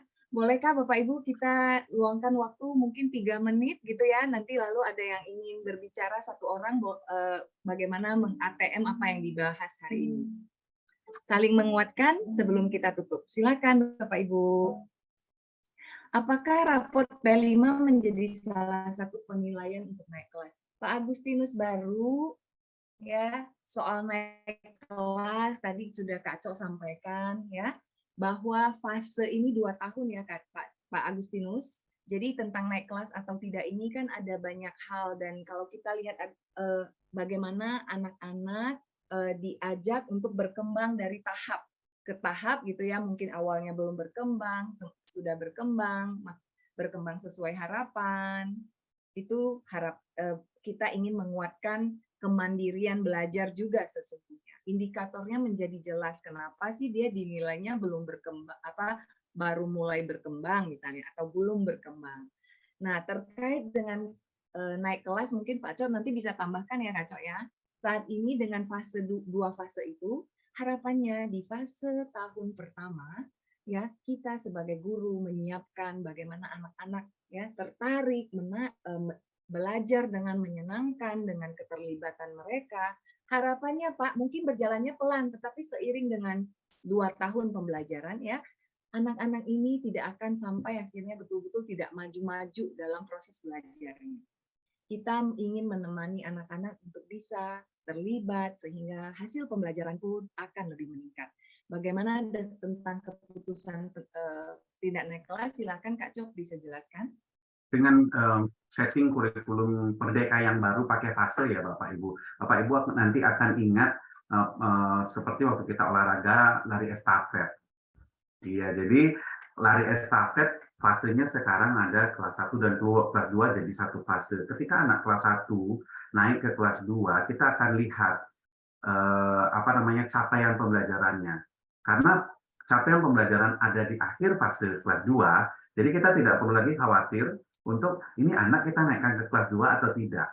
Jadi kita tinggal melihat saja fasenya. Karena di satu fase berjalan, setelah fase 1, kelas 1 dia naik ke kelas 2. Kalau ada hal-hal yang masih tertinggal, maka di sanalah dikuatkan dengan pembelajaran berdiferensiasi. Begitu Bapak Ibu. Jadi Bapak Ibu saat menggunakan kurikulum Merdeka akan mulai melihat lagi aturan untuk menaikkan atau tidak menaikkan kelas bagi anak-anak. Karena secara natural anak-anak itu akan melalui fase. Nanti kalau seandainya di fase A, akhir fase A, Bapak Ibunya akan cerita ke guru di fase B. Bapak Ibu, ini capaiannya sudah di sini, yang ini sudah sesuai, yang ini belum sesuai. Nanti guru fase B menerima anak tersebut di fasenya masing-masing, kemudian mengajarkan sesuai posisi anak tersebut. Ini kalau di kurikulum Merdeka namanya mengajarkan sesuai dengan tingkatnya si anak tersebut berdasarkan kebutuhan. Nah, kalau sudah dapat itu poinnya, nanti Bapak Ibu akan membuat kenaikan kelas itu lebih sederhana. Yang penting dia ikut kegiatan di dalam satu tahun ajaran, maka kita akan terus lanjutkan anak tersebut. Kecuali 6 bulan nggak datang, gitu ya, atau 7 bulan nggak datang ikut sekolah. Nah itu Bapak Ibu tentunya tidak bisa menyelesaikan kegiatan. Itu kurang lebih yang nanti akan berubah cukup signifikan ya. Mungkin ada yang sempat juga menyampaikan nih Bu Usi, berarti kalau di kurikulum Merdeka naik terus ya. Jadi semangatnya bukan menaikkan terus anak-anaknya, tetapi anak-anak tersebut mengalami dulu perjalanannya, nanti gurunya yang menyesuaikan tingkat mana anak-anak itu pembelajarannya. Begitu kurang lebih. Iya, Kak Cok. Terima kasih Pak Cok, terima kasih juga Bapak Ibu semuanya untuk penguatan di kolom chat ya. Ada satu kata-kata yang saya mau ambil dari Pak Rumaiso.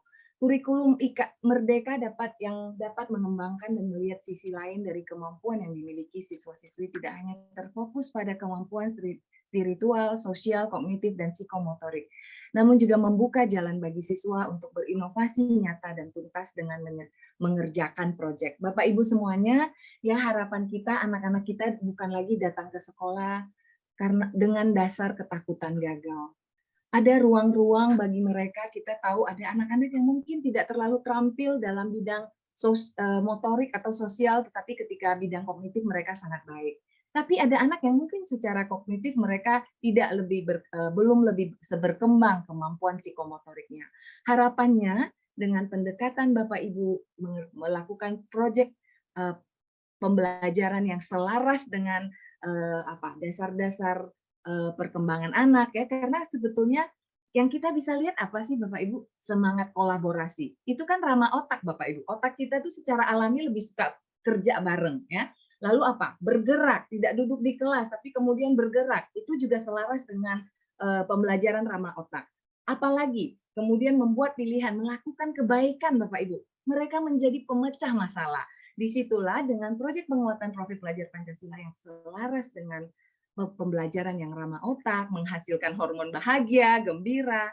Mudah-mudahan anak-anak kita lebih menikmati pembelajaran bersama Bapak Ibu, sehingga kemudian mereka akan membuat kemajuan, yang membuat mereka terus ingin datang ke sekolah, tidak absen 6 bulan ya Kak Cok ya, untuk belajar bersama gurunya. Terima kasih Bapak Ibu semuanya untuk kebersamaan hari ini. Mohon maaf jika masih ada yang kurang, belum semuanya terjawab, tapi kami ingin memantik Bapak Ibu untuk terus menggali, berkolaborasi dengan rekan-rekan sejawat di sekolah ataupun dimanapun untuk mewujudkan pembelajaran yang lebih bermakna untuk anak-anak kita. Terima kasih banyak.